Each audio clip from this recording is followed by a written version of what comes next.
तो हेलो दोस्तों, आपका स्वागत है फिर से एक बार अहिल्यादीप क्लासेस में। आई होप कि आप सब ठीक होंगे। आज जो है थोड़ा सा तकनीकी समस्या है कैमरा में, तो आपको आज मेरा फेस नहीं दिख पाएगा। तो आज हम बिना फेस के आपकी जो क्लास है वो आगे कंटिन्यू करेंगे, ठीक है।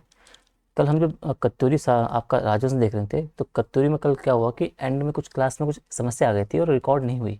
मुझे लगा रिकॉर्ड हो गई, लेकिन बाद में जब मैंने अपलोड कर दी थी तो उसका जो लास्ट का कुछ सेगमेंट था 5-7 मिनट का, 2-4 मिनट का, वो आपका रह गया था। तो उसे हम थोड़ा सा अभी पहले वो देख लेते हैं। उसके बाद हम जो शुरू करेंगे आपका, वो परमार राजवंश आपका गढ़वाल का है, उसको हम देखेंगे। उसका शासन, समाज और अर्थव्यवस्था, 3 टॉपिक आपको देखने पड़ते हैं मुख्य परीक्षा के पर्सपेक्टिव से, ठीक है। तो पहले हम कल का देखते हैं, जो कल आपका थोड़ा सा रह गया था, ठीक है। तो इसमें हमने आपका मंदिर निर्माण शैली हम देख रहे थे, ठीक है। हमने कल मंदिर निर्माण शैली आपकी देखी।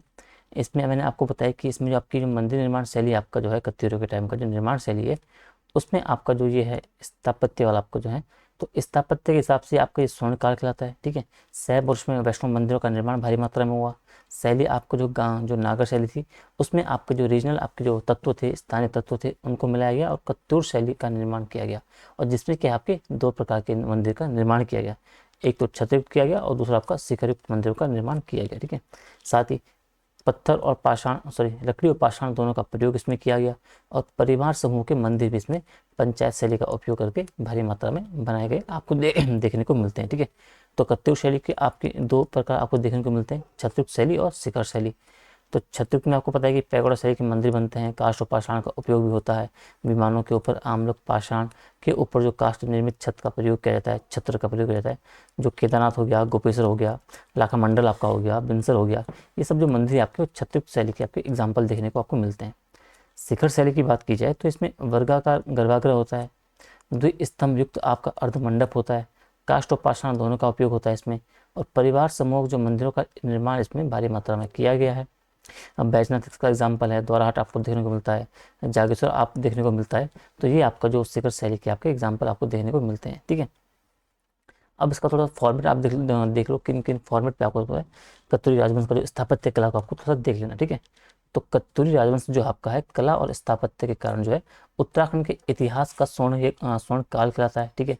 और यहाँ पर स्थित जो अनेक शैव और जो वैष्णव मंदिर थे, उनका निर्माण जब आप देखोगे तो इसी काल में आपका हुआ है, ठीक है। कत्यूरियों ने भी मंदिर निर्माण की जो नागर शैली थी, उसमें आपका स्थानीय तत्व मिलाया, उसको समाविष्ट किया। और उस आधार पे जो आपका कत्यूर शैली का जो आपका या उत्तराखंड शैली या पहाड़ी शैली का आपका विकास किया, ठीक है। इस शैली में आप देखते हो काष्ठ और जो पाषाण निर्मित जो परिवार समूह के मंदिर बनाए गए। अभी हम आगे एग्जाम्पल आपका जागेश्वर का देखेंगे, ठीक है, जिनमें क्या हुआ, पंचायतन शैली का भी प्रयोग हुआ है, ठीक है। कत्यूरियों द्वारा क्या किया कि 2 प्रकार के मंदिर बनाए गए, हमने भी देखा।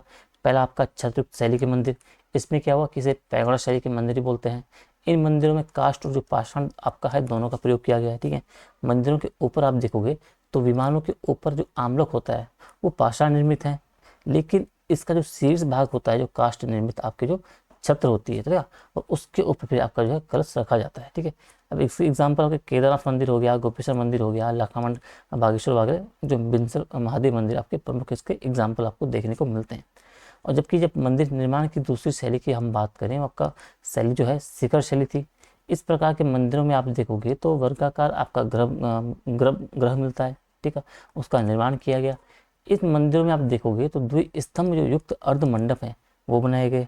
और मंदिर निर्माण की जब बात की जाए तो उसमें जो काष्ठ और जो पाषाण है दोनों का प्रयोग किया गया, ठीक है। और परिवार समूह के मंदिरों की अधिकता जो है इसका प्रमुख विशेषता आपको देखने को मिलती है पंचायत शैली का उपयोग करके। प्रमुख एग्जाम्पल आप देखोगे तो ही बैजनाथ मंदिर हो गया, द्वाराहाट मंदिर समूह हो गया, जागेश्वर मंदिर समूह, इसके कुछ प्रमुख आपके उदाहरण आपको देखने को मिलते हैं, ठीक है। तो कत्यूर मंदिर निर्माण शैली का ये वाला पार्ट हमारा थोड़ा रह गया था। थोड़ा सा एक पार्ट कत्यूरी मूर्तिकला का देख लो आप कि मूर्तिकला का थोड़ा सा आप जान लो। तो आप जब देखोगे तो कत्यूर काल में आपका जो मूर्तिकला थी वो अपने चरम पे थी, ठीक है। इस काल में निर्मित मंदिरों में से अनेक देवी देवताओं की जो है आपको पाषाण और धातु निर्मित जो है प्रतिमाएं आपको प्राप्त होती है। और इन मूर्तियों में आप देखोगे तो काले, सफेद और हरे बलुए पाषाणों का आपका प्रयोग किया गया है, ठीक है। बैजनाथ जो मंदिर समूह है, तो उनके मंदिरों में आपका जो है हरे और बलुए पाषाणों का निर्मित जो मूर्तियां हैं वो आपको पाई जाती है, ठीक है। और इस काल में आप देखोगे तो लाखा मंडला का हो गया, गंगाधर हो गया, या श्रीनगर हो गया, आदि बद्री आपके हो गए, जागेश्वर, बागेश्वर आदि जो प्रमुख मूर्ति निर्माण केंद्र आपके थे, और राहुल सांगरत्यान जी ने क्या किया है कि जो कालीमठ में स्थापित जो हरगौरी मूर्ति है, ठीक है, तो कालीमठ में स्थापित जो रुद्रप्रयाग में हरगौरी मूर्ति है, इसको इन्होंने इस काल की सर्वोत्तम कृति बताया है। ठीक है, तो मूर्तिकाल और जो स्थापत्य में आपको ये इन बातों का ध्यान रखना है कत्यूरी काल के स्पेसिफिक संदर्भ में। ठीक है, अगर आपका सवाल बनेगा तो मंदिर आपका जो निर्माण शैली है उसके बारे में आपका सवाल या तो कंप्लीट पूछेगा 150 नंबर पे, 150 वर्ड में, या फिर आपको 50 वर्ड में इतना पूछ सकता है कि विशेषता में आपको इतना बताना है। अगर आपको 150 में पूछ रहे तो आपको थोड़ा सा एक्सप्लेन कर देना है। ठीक है, अब थोड़ा सा हम एग्जाम्पल देख लेते हैं आपका। ठीक है, मैं आपको जो दिखाने वाला था, तो ये देखो आप, ये आपका जागेश्वर मंदिर समूह। ठीक है, तो मैंने कहा था आपको इसमें जो पंचायत शैली की आपका जो उपयोग करके जो ऐसा जो परिवार समूह के मंदिर आपको देखने को मिलते हैं बहुत सारे। ठीक है, यहाँ एक तो आपका जो प्रमुख मंदिर होता है सेंटर का, ठीक है, मुख्य मंदिर होता है, और बाकी आपके गौण मंदिर होते हैं। ठीक है, तो इस तरीके से आप कुछ देखोगे तो आपका ये मुख्य मंदिर हो जाता है, और इसके अलावा जो छोटे छोटे आपके जो गौण मंदिर है, ये आपके उनके पंचायत शैली का उपयोग करके एक परिवार समूह के मंदिर आपको देखने को मिलते हैं। ठीक है, ये देख लो आप। अब मैंने पहली क्लास में आपको देखा था तो आपको लाकुड़ा के बारे में बताया था आपको, तो वो यही है। ठीक है, इसमें आप जो निशान आपको दिख रहे होंगे थोड़ा सा, आप तो सब धुंधले पड़ गए यहाँ पे। ठीक है, तो ये आपके जो ये लाल आप जो निशान देख रहे हैं, ये वही आप नीचे यहाँ पे देखो, तो उस तरीके का आप जो उसमें देखा था, तो उसका यही आपको गुफा देखो। ठीक है, नागफन के आकार का, समझ गए। यहाँ से रास्ता भी ऊपर जाने का, इसके ऊपर देखने का, और इसी के बगल में आपकी कुछ घर भी हैं, और नीचे आपकी नदी बहती है। ठीक है, ये देखो। ठीक है, तो जो आपका हम सिलेबस पे आते हैं वापस, तो आपका जो कौनिज वाला जो कत्तूरी वाला आपका जो था वो पूरा हो चुका है। अब हम देखने वाले हैं आपका गढ़वाल का जो परमार राजवंश है, उसमें हमें 3 चीज़ें साथ में देखनी है। हम जितना जो सिलेबस में बोला गया है ना, तो सिलेबस के टू द पॉइंट हम चीज़ों को देखेंगे जो सिलेबस में बोला गया है, उसी प्रकार से आपका जो मेंस का सिलेबस होगा तब जाके आपका कवर होगा। फालतू चीज़ें हम नहीं देखेंगे जो आपका टाइम वेस्ट इसमें हो। तो इसमें जब बोल रहा है कि जो परमार राजवंश के बारे में जानना है, उसका जो शासन कैसा था, समाज कैसा था, और अर्थव्यवस्था कैसी थी, इन तीनों से आपका सवाल बनेगा वहाँ। ठीक है, तो उत्तराखंड पे हम आते हैं फर्स्ट पेपर पे। ठीक है, तो सीधा यहाँ पे आप शुरू करो। ठीक है, परमार राजवंश। ठीक है, तो परमार राजवंश की बात जब की जाए तो इसमें आप देखते हो कनकपाल हो गया, कनकपाल से शुरू होकर और प्रद्युम्न शाह तक आपका शासन आपको देखने को मिलता है। ठीक है, बाकी इसके आगे का आपका जो जुड़ेगा वो आपको टिहरी रियासत में अलग से आपका देखेंगे। ठीक है, तो परमार राजवंश की जब बात की जाए तो आपको प्रद्युम्न शाह तक देखना है। ठीक है, कनकपाल से लेकर सोनपाल, अजयपाल, मानशाह, फतेहपति शाह और प्रद्युम्न शाह तक आपको देखना है। ठीक है, सबसे पहले हम राजनीतिक विकास का देखते हैं कि परमार वंश का जो राजनीतिक विकास है किस तरीके से आपको देखने को मिलता है। ठीक है, तो आपको पता है जब कत्यूर साम्राज्य का पतन हुआ था उसके पश्चात क्या हुआ कि उत्तराखंड का जो पश्चिमी भाग था, उत्तराखंड जो पश्चिमी भाग था, उस पर जो आपका चांदपुर गढ़ी में था, जो महाराजा कनकपाल द्वारा क्या किया, एक परमार वंश की स्थापना की गई। ठीक है, और इस वंश में सोनपाल जो आपका प्रथम राजा था, ठीक है, इसने क्या किया, जो साम्राज्य विस्तार करते हुए भिलंगना घाटी में स्थित जो सोनी भिलंग को अपनी राजधानी बनाया था। तो यानी कि सोनपाल वो प्रथम राजा था परमार वंश का जिसने साम्राज्य विस्तार करते हुए भिलंगना घाटी में स्थित आपका जो सोनी भिलंग है उसको अपनी राजधानी वो बनाता है। ठीक है, इस समय संपूर्ण गढ़वाल जो आपका है कई गढ़ों या कई किलों में आपका विभाजित था, ये आपको जानते रहना है। और इस वंश का जो सबसे प्रतापी आपका जो महाराजा था वो अजयपाल को इस भूभाग के एकीकरण का श्रेय जाता था। यानी कि जो प्रतापी आपका सर्वाधिक प्रतापी शासक राजा था परमार वंश का अजयपाल, तो उसी को जो इस भूभाग के एकीकरण का आपको श्रेय जाता है। ठीक है, और इस एकीकरण का संबंध आप जब देखोगे तो गढ़वाल शब्द की उत्पत्ति से भी आपका जोड़ा जाता है।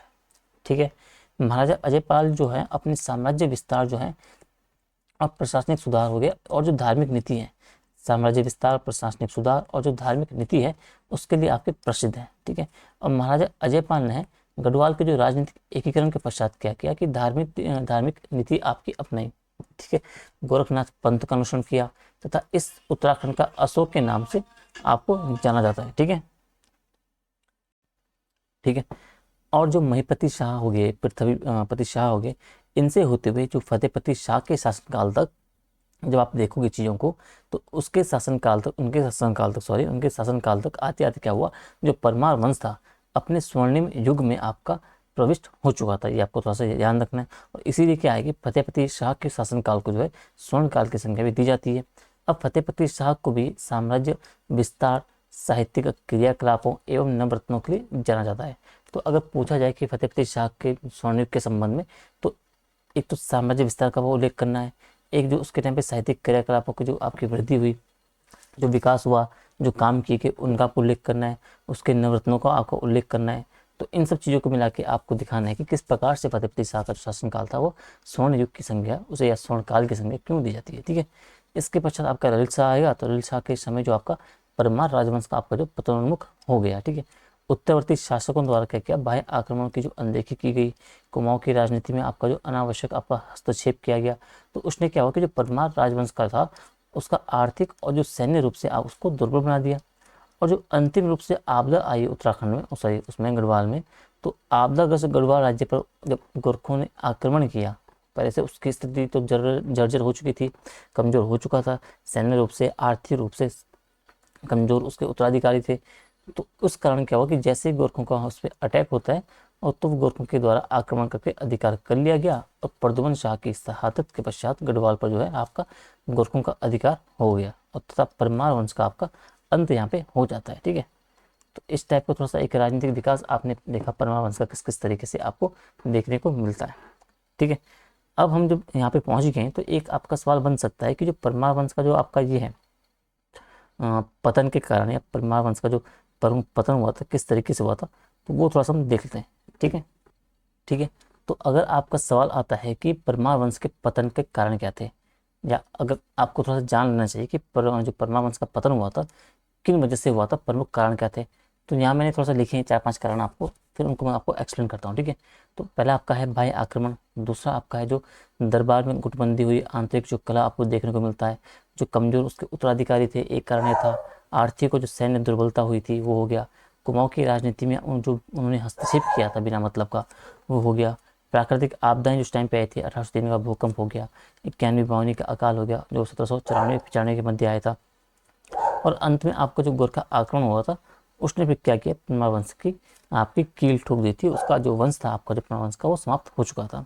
ठीक है, अब जब बाह्य आक्रमण की हम बात करते हैं तो बाह्य आक्रमण आप देखते हो कि जो गढ़वाल राज्य की जो भौगोलिक स्थिति थी तो वो भी एक उस हिसाब से जो बाहरी आक्रमण को शिकार बनाने के लिए उसने एक उपयुक्त बनाया, चाहे वो मुगल वगैरह हो, चाहे वो रोहिला हो, चाहे वो गोरखा हो, तो इन सभी ने इनके जो आक्रमण उसमें हुए तो उसने क्या किया कि इस राज्य को कमजोर बना दिया। ठीक है, तो इन बातों को आपको थोड़ा सा याद रखना है। ठीक है, इसके बाद जो दरबारी गुटबंदी आप देखते हो, जब क्या होता है कि जो आपका दरबारी गुटबंदी आपका हो गया, जो आंतरिक कलह आपका हो गया, ये परमार वंश की जो है सबसे बड़ी कमजोरी थी। ठीक है, अब जो क्या हुआ कि जब 1790 के आसपास जब ललित शाह की मृत्यु होती है तो उसके बाद क्या होता है, उसके उत्तराधिकार का जो विवाद आपका शुरू होता है। ठीक है, और ललित शाह के जो बड़ा पुत्र था आपका, बड़े पुत्र थे, वो उन्होंने जो छोड़ के मतलब बड़े पुत्र को तो गढ़वाल का, जो छोटे पुत्र थे उनको कुमाऊं सौंपा, लेकिन जो वहाँ के जो आपके जो कुलीन थे उन्होंने विद्रोह शुरू किया।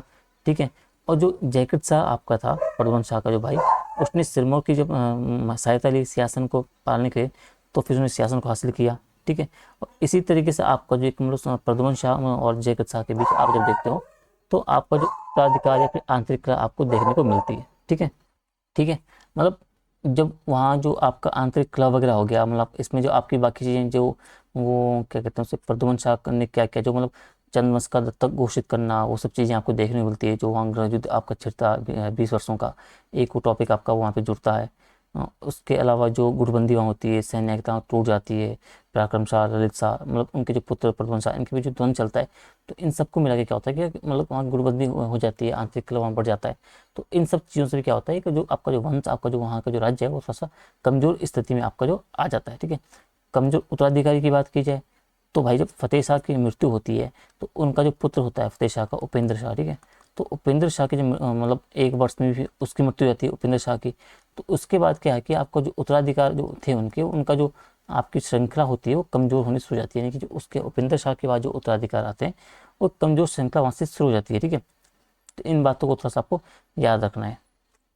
उसके बाद आपको जो आर्थिक और सैन्य दुर्बलता की बात आती है, तो भाई जब हम देखते हैं कि आर्थिक रूप से जब राज्य कृषि और जो तिब्बत का व्यापार आपका होता है, किसका, ये परमाणु का, उस पर निर्भर था, लेकिन जब वहाँ गृह युद्ध चल रहे हैं, आक्रमण हो रहे हैं, तो वहाँ से क्या होगा, जो संसाधन उसके होंगे वो छीन हो जाएंगे।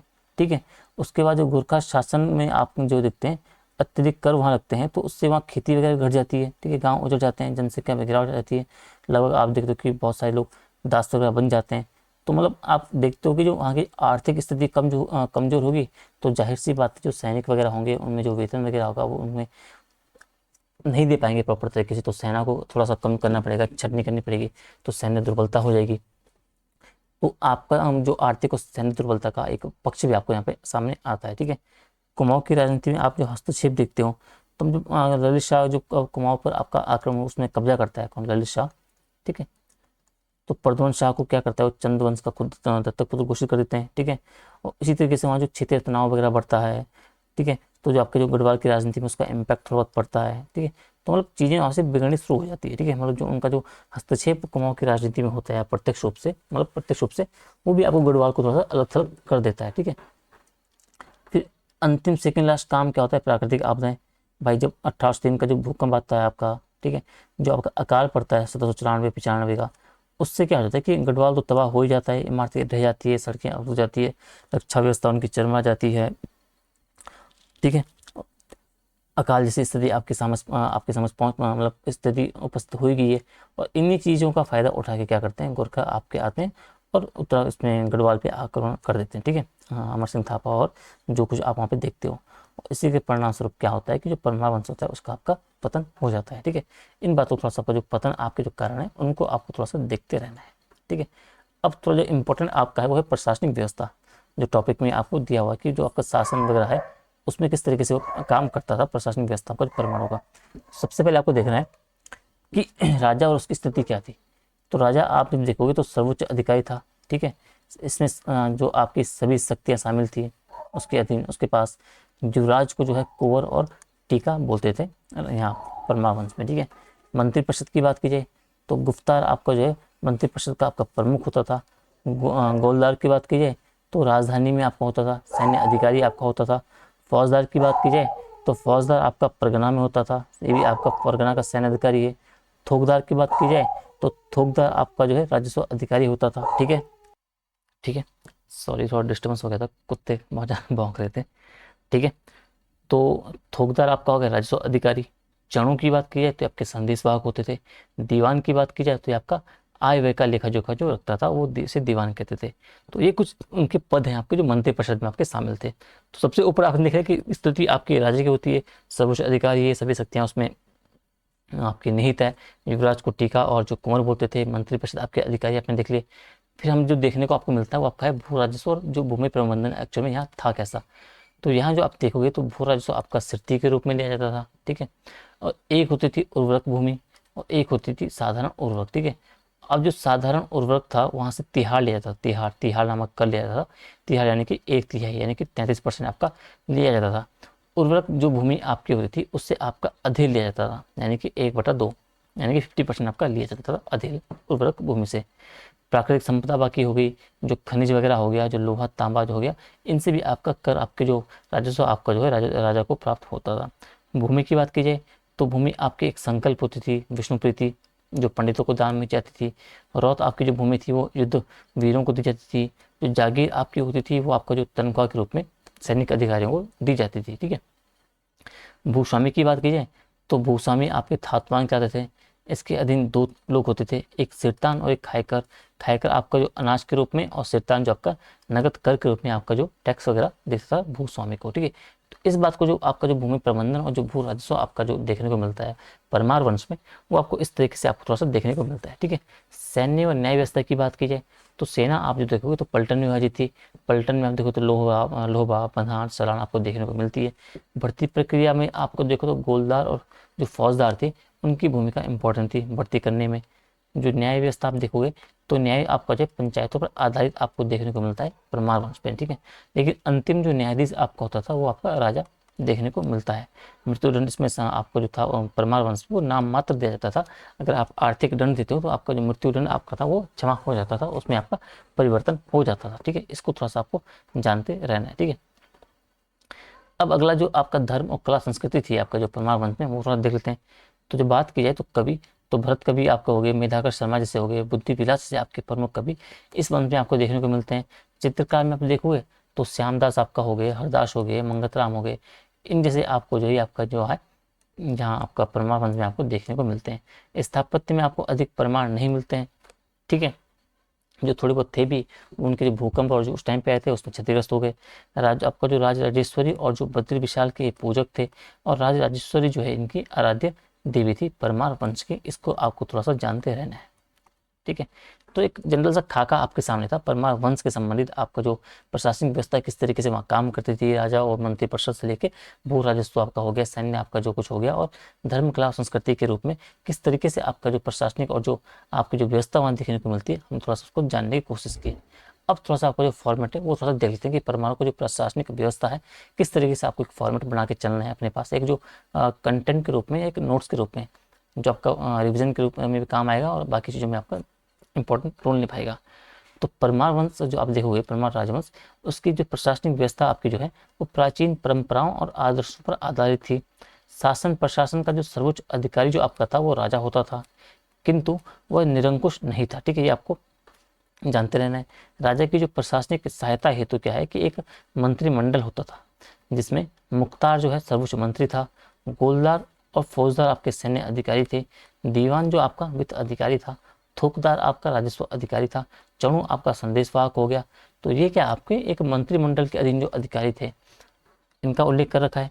इसके अलावा जो धार्मिक सलाहकार के रूप में आपके जो धर्माधिकारी थे, उनकी भूमिका भी जो महत्वपूर्ण होती थी। ठीक है, परमार राजाओं के आय की बात की जाए तो आय का प्रमुख स्रोत आपका जो भू राजस्व आपको देखने को मिलता है। ठीक है, जिसे क्या है सिरती कहा जाता था। ठीक है, साधारण जो उपज वाली भूमि थी तो उससे तो आपका तिहार लिया जाता था, ये आपको जानते रहना, 1% तिहाई। और जो अधेल था आपका वो आपका लिया जाता था जो आपका अधिक उर्वरता वाली भूमि थी। यहाँ पे थोड़ा सा आगे पीछे हो गया है। ठीक है, भू राजस्व के अतिरिक्त आपको जो प्राकृतिक संपदा थी, व्यापार आदि था, उनसे भी राजा को जो है आय आपकी प्राप्त होती थी। ठीक है, और सर्वाधिक आय की बात की जाए तो जो लोहा और तांबे की जो खानी थी परमार वंश में, उनसे जो है राजा को सर्वाधिक आय आपकी प्राप्त होती थी। ठीक है, राजा द्वारा क्या किया कि जो भूमिदान आपका जो है 3 प्रकार से होता था। विद्वान और जो ब्राह्मणों को जो भूमि देते थे उनको संकल्प या विष्णु प्रीति कहा जाता था। वीर सैनिकों को जो भूमि दी उसे वीरता और साहस हेतु, ठीक है, उसे आपकी रौत भूमि कहा गया। और तीसरी जो राज्य अधिकारी थे उनको जो उनके तनख्वाह के रूप में जो जागीर वगैरह दी जाती थी तो उस भूमि को आपको थात्य कहा जाता था। ठीक है, इसको थोड़ा सा आपको जानते रहना है। ठीक है, इसके अलावा जो भूमि स्वामी थे उनको थातवान बोला गया, और थातवान के आदि जो अधीन थे उसकी भूमि पर 2 प्रकार के आपके जो कर्मचारी थे, या 2 प्रकार के आपने हम बोल सकते हैं हम लोग कर्मचारी 2 प्रकार के आपके जो किसान के रूप में मिल सकते हो, किसान द्वारा खेती होती थी। ठीक है, जो नगद कर देंगे उन्हें हम बोलेंगे सिरतान, और जो अनाज के रूप में कर देंगे वो आपके हो जाएंगे खायकर। तो इस बात को आपको थोड़ा सा जानते रहना है। ठीक है, अब परमार राजवंश की जो कुल देवी थी वो आपकी राज राजेश्वरी आपको देखने को मिलती है कि जो राज राजेश्वरी माता थी वो उनकी कुल देवी की आराधना करते थे, बद्री विशाल को आराध्य देव मानते थे, और परमारों के समय गोरखनाथ पंथ जो आपका वो संप्रदाय का प्रभाव भी देखने को मिलता है। ठीक है, क्योंकि इस वंश का जो प्रभावशाली शासक अजय पाल था ना, उसने अंतिम समय पे क्या किया, इसी पंथ का वो अनुयायी हो गया था। इसको थोड़ा सा आपको जानते रहना है। न्यायिक मामलों की बात की जाए तो न्यायिक मामलों में जो पंचायतों की भूमिका आपको महत्वपूर्ण देखने को मिलती है। पंचायतों में जो है विभिन्न विवादों का जो निस्तारण किया गया था वो बड़े मामलों को उच्च अधिकारियों तथा राजा के समक्ष रखा जाता था। दंड प्रणाली आपकी की जाए तो अत्यंत उदार थी, उसके कारण जो आपका था मृत्युदंड का प्रचलन सामान्यतः कम आपको देखने को मिलता है। इस बात को आपको थोड़ा सा जानते रहना है। ठीक है, साम्राज्य की सुरक्षा की बात की जाए तो साम्राज्य की सुरक्षा हेतु क्या एक सेना गठित की गई थी, जिसमें लोहा बधान एवं जो सलान जैसे पलटने हुआ करती थी। ठीक है, सैनिकों की नियुक्ति बात की जाए तो नियुक्ति जो वेतन है उन संबंधी जो कार्य आपके थे वो गोलदार और जो फौजदार थे वो करते थे। ठीक है, इसको आपको थोड़ा सा जानते रहना है। और इन्हें जो सैनिकों के वेतन चुकाने हेतु जो जागीरें दी जाती थी इसको भी थोड़ा सा आपको देखते रहना है। और जो सैनिक वगैरह थे आपके परंपरागत जो हथियार थे उनसे आपके लड़ते थे। ठीक है, ठीक है, पंवार राजा की बात की जाए तो पंवार जो राजा थे वो कला और जो साहित्य प्रेमी थे, इनका भी आपको उल्लेख मिलता है। इनके दरबार में संस्कृति एवं जो हिंदी के अनेक जो विद्वान थे उनको आपका जो प्राश्रय उनको प्राप्त था, जिनमें से आपके बुद्धि विलास हो गए, भरत कवि हो गए, मेधाकर शर्मा जैसे हो गए, आपके जो महान जो आपके विद्वान थे उनको संरक्षण प्राप्त था राजाओं के द्वारा, परमार वंश के द्वारा। इसके साथ ही जो श्यामदास आपके हो गए, हरदास हो गए, जो मंगतराम हो गए, इनके जैसे जो चित्रकार थे वो भी आपका जो परमार वंश में आपको देखने को मिलता है। ठीक है, परमार वंश की बात कर रहा हूँ मैं जी, मोलाराम जी का उल्लेख हम आपको वहाँ देखेंगे टिहरी रियासत के संदर्भ में। ठीक है, मोलाराम के समय आपका जो गढ़वाल चित्रकला थी अपने चरम आपके उस पर तक पहुँची थी। इसको थोड़ा सा आपको अलग पॉइंट हम अलग उसमें देखेंगे। ठीक है, इसका इतना हो गया। इसके अलावा हम देखेंगे जो प्राकृतिक आपदाओं की जो बारंबारता हुई उसके कारण जो है परवाना जो कालीन जो स्थापत्य थे वो हमें अधिक मात्रा में प्राप्त नहीं होता है, क्योंकि जो होता है कि इन आपदाओं से जैसे भूकंप आई थी, जो बाढ़ वगैरह हुई थी, उनके कारण जो आपके जो स्थापत्य आपके जो थे उस टाइम पे, एक तो उतना कार्य नहीं हुआ स्थापत्य में, जो छुटमुट आपका हुआ भी था वो इन आपदाओं में जो आपका क्षतिग्रस्त हो गया था। ठीक है, तो परमार वंश में आपने देख लिया, आप क्या क्या चीज़ें देखी आपने परमार वंश से, आपने आपने देखा वो शासन प्रशासन देखा, ठीक है, उसके अंदर जो चीज़ें आपकी आई उसके पतन के बारे में देखा, और एक हमने उसका जो प्रोसेस देखा किस तरीके से वो आगे बढ़ते गए, और मुख्य परीक्षा से आपका जो फॉर्मेट आपका बन सकता था उसके हिसाब से इन चीज़ों को देखने की कोशिश की। ठीक है, अब हम जो बाकी चीज़ें इसकी जो संबंधित चीज़ें हैं वो थोड़ा सा देख लेते हैं। ठीक है, ठीक है, तो वैसे तो सभी इसमें आ गया है, इसका शासन भी, समाज भी, अर्थव्यवस्था, लेकिन थोड़ा सा आपको समझ नहीं आएगा स्पेशली, तो मैं क्या करता हूँ कि एक मोटा मोटा आपका स्पेसिफिक आपको चीज़ें बता देता हूँ। मतलब समाज शासन में देख लिया किस तरीके से शासन चल रहा था, किस तरीके से किसी प्रशासनिक विभाजन किस तरीके से, वो सब चीज़ें उसमें शासन के अंतर्गत आ जाएगा। अगर समाज की स्पेशली मैं बात करूँ इसकी, तो यहाँ पे समाज में लिख देता हूँ। ठीक है, समाज, ठीक है, तो समाज में किन किन चीज़ों का आपको उल्लेख करना है, कि भाई आपको पता है जो गढ़वाल समाज था उसमें हिंदू आधारित था, इस बात का उल्लेख कर दिया। उसमें आर्य थे, आपके आपके ब्राह्मण थे, ठीक है, इनका कर लिया। अनेक जो जनजाति तत्व थे वो भी इसमें शामिल थे, इन बात का उल्लेख कर दिया। यानी कि आपका जो राज्य था उस टाइम पे वो आपका बहुत सांस्कृतिक था। ठीक है, लेकिन आपको जाति व्यवस्था भी आपको देखने को मिलती है, वो धार्मिक परंपराओं पर आधारित थी। तो इन बातों का आपको थोड़ा सा ध्यान रखना है। जाति और अगर धार्मिक संरचना की बात की जाए तो मुख्य आप देखोगे तो शैव देखोगे, शैव हिंदू धर्म इसमें आपको देखने को मिलता है, शैव जो धर्म से संबंधित है। हम ब्राह्मण आपके हो गए, निवासी राजपूत आर्य मूल के हो गए, जो ब्राह्मण आपको देखने को मिलता है, जो राजपूत मतलब प्रवासित हुए थे उनका उल्लेख हो गया। जो जनजातियाँ आपके उस टाइम पे थी, जाट मारचा वन गुज्जर आपके जो उस टाइम पे देखने को मिलते हैं।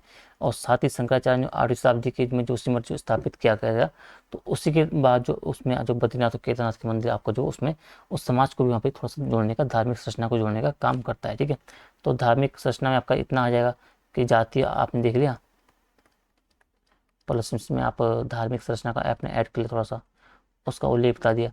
दूसरा आप इसमें क्या उल्लेख कर सकते हो, भाषा और संस्कृति का उल्लेख कर सकते हो, भाषा प्लस संस्कृति का उल्लेख कर सकते हो मुख्य परीक्षा की दृष्टि से। ठीक है, तो इसमें आप जब देखोगे जो यहाँ की मुख्य भाषाएं आप देखोगे कि भाई गढ़वाली थी, और इसके जो रीजनल क्षेत्र थे वहाँ जो उपभाषाएं रूप में जौनसारी आपका उल्लेख कर सकते हो, मारची हो गई आपकी भाषा, सैलानी वगैरह जो भाषा है इनका भी थोड़ा बहुत उल्लेख कर सकते हो, जो रीजनल लेवल पे क्षेत्रों पर आपकी बोली जाती थी। ठीक है, उनका उल्लेख कर दिया। उसके लिए आप क्या उल्लेख कर सकते हो, जो आपके त्यौहार वहाँ पे मनाए जाते थे, जो आज भी हम मना रहे हैं, चाहे वो नवरात्रि हो, हरेला पर्व हो, फुलदेई हो, आपका दिवाली, होली हो, गंगा दशहरा, इगास, इस टाइप की जो आपका हो गया, उन त्योहारों का वहाँ पर उल्लेख करना है। भोजन का उल्लेख कर देना है वहाँ पे। ठीक है, आपका जो हम खाते हैं अभी जो कुछ चला आ रहा है। ठीक है, इसके अलावा जो आपका परिधान का वहाँ पे चर्चा कर लो, कुछ वनस्पतियों की चर्चा कर लियो, तो वो सब आपका इसमें भाषा और संस्कृति में आपका आ जाएगा। तीसरा आप किसका उल्लेख कर सकते हो, सामाजिक परिवर्तन का उल्लेख करते हो या कर सकते हो कि समाज किस तरीके था, कि भाई जब गोरखा काल जब आ गया था, तो ये छोड़ देना, गोरखा काल का वो बाद में आ जाएगा। तो कहने का मतलब है कि समाज में आपको जो वर्तमान समय आपको देखने को मिल रहा है, समाज जो हम चीज़ों को देखते हैं कि भाषा, बोली, खान पान, रहन सहन, ड्रेसअप, भाषा, जातिवाद, जाति समूह, अंधविश्वास, सब कुछ को आपको लेके एक आपका समाज का पर्सपेक्टिव आपको बनाना है, और समाज के संदर्भ में आपको इन सब चीज़ों का वहाँ पे उल्लेख करना है। तो समाज का आपका हिसाब से हो जाएगा। अगला टॉपिक जिसमें अर्थव्यवस्था लिखा है, तो अर्थव्यवस्था में ऊपर मैंने आपको जो प्रॉपर तरीके से समझाया है ना, टैक्स किस तरीके से लिया जाता है, किस तरीके से वहाँ पे भू राजस्व का प्रबंधन था, इन सब का आपका उसी में आ जाएगा। ठीक है, किसमें, अर्थव्यवस्था में। ठीक है, कि उनकी अर्थव्यवस्था कैसी थी भाई, तो कृषि आधारित थी। उसके साथ जो व्यापार था उनका, जो वन संसाधन से कर वगैरह प्राप्त होता था, तो उनका भी महत्वपूर्ण आपका भूमिका थी। आपको जो कृषि, आपको जो आप देखोगे तो मुख्य आधार किसका, सिर वगैरह, तो वो सब आपका इसमें हो जाएगा। ठीक है, अर्थव्यवस्था में जो टैक्सेशन में आपका हो जाएगा। कृषि में आपका उसमें आपको थोड़ा बहुत फसलों का आपको एग्जांपल देना कि कौन कौन से फसलें वहाँ उगाई जाती थी, जो बेसिकली आज भी हम उगाते हैं, जौ चावल गेहूँ वगैरह हो गया आपके। ठीक है, भूमि का प्रकार आप बता दोगे कि अव्वल, उपराव, जो उपराव वगैरह हो गया, इजरान हो गया, इनका आप वहाँ पे विभाजन बता दोगे। व्यापार का आप बता दोगे अर्थव्यवस्था में कि भाई किस तरीके से तिब्बत, और जो आपका तिब्बत से आपका व्यापार होता था उनका आप बता दोगे। निर्यात किस चीज़ों का होता था, अनाज का निर्यात होता था। उसके अलावा जो नमक, भेड़ वगैरह, कुत्ते वगैरह, ऊन वगैरह, इनका भी निर्यात किया जाता था। व्यापार चौकियों पर जो पशु भार के आधार पर शुल्क लेना, इन सब चीज़ों का आपको थोड़ा सा उल्लेख कर देना है। ठीक है, तो ये सब कुछ चीज़ें आपके अर्थव्यवस्था के संदर्भ में आपको जो है परमार वंश के संदर्भ में आपको देखने को मिलती है। ठीक है, तो क्लास हम देखते हैं क्लास आपकी कितनी हो गई है बेसिकली। तो क्लास आपकी आधे घंटे की हो गई है, ठीक है। इसमें हमने थोड़ा बहुत समझने की कोशिश की आज मुख्य परीक्षा के पर्सपेक्टिव से। तो वही आपका जो गढ़वाल का परमार राजवंश से संबंधित किस तरीके से टॉपिक आपके मुख्य परीक्षा में आपके बन सकते हैं, जो सिलेबस में दिए हुए बेसिकली हमने उन्हीं पे डिस्कस किया। जो परमार राजवंश का जो प्रशासन किस तरीके से हुआ, उनका समाज कैसे आपको देखने को मिलता है, अर्थव्यवस्था किस तरीके से देखने को मिलती है, तो ये आपका जो सारा परमार वंश में आपको देखने को मिलता है। तो आज की क्लास में इतना ही रखते हैं। अगली जो क्लास है आपको उसमें कुमाऊं का जो चंद वंश है उसको देखेंगे, उसका शासन, समाज, अर्थव्यवस्था देखेंगे। और अगर टाइम मिला तो या फिर अगली क्लास में या फिर उससे एक क्लास और लेके गोरखा जो आक्रमण आपका जो है एवं गोरखा प्रशासन आपको हम पूरा कंप्लीट कर देंगे। तो बेसिकली आप देखोगे तो आपका 6 क्लास में आपका पूरा हो गया है, ठीक है। मैंने 4 कहा था, 1-2 क्लास आपका ऊपर हो गई। तो 6 क्लास में आपका जो उत्तराखंड का हिस्ट्री आपका जो है वो आपकी कंप्लीट हो गई है, हो जाएगी मतलब, ठीक है। तो 6 के आप एवरेज मान के 6 6 12 4 10 12 16, ठीक है, हम आगे ऐड ऑन कर लेंगे, ठीक है। तो आज हम इतना रखते हैं, ठीक है। क्लास को हम इतना रोकते हैं। चीज़ें अगर आपको समझ आ रही है तो वीडियो को लाइक शेयर कमेंट जरूर करें अपने दोस्तों के साथ, और सभी बच्चों के साथ जिनका मुख्य परीक्षा का एग्जाम सर पे है या जो तैयारी करना चाह रहे हैं उनके साथ भी आप वीडियोस को शेयर कर सकते हो, ठीक है। और बाकी वीडियो को लाइक शेयर कमेंट करना है, और कमेंट में आपको बताना है कुछ डाउट आपके अगर रह जाते हैं, ठीक है। तो ठीक है, जल्दी मिलते हैं आपको हिंदी क्लास में 1 बजे। तब तक के लिए अपना ध्यान रखिए, अच्छे से आप तैयारी करिए, ठीक है। तो जल्दी मिलते हैं आपको अगली क्लास में। Tata bye bye.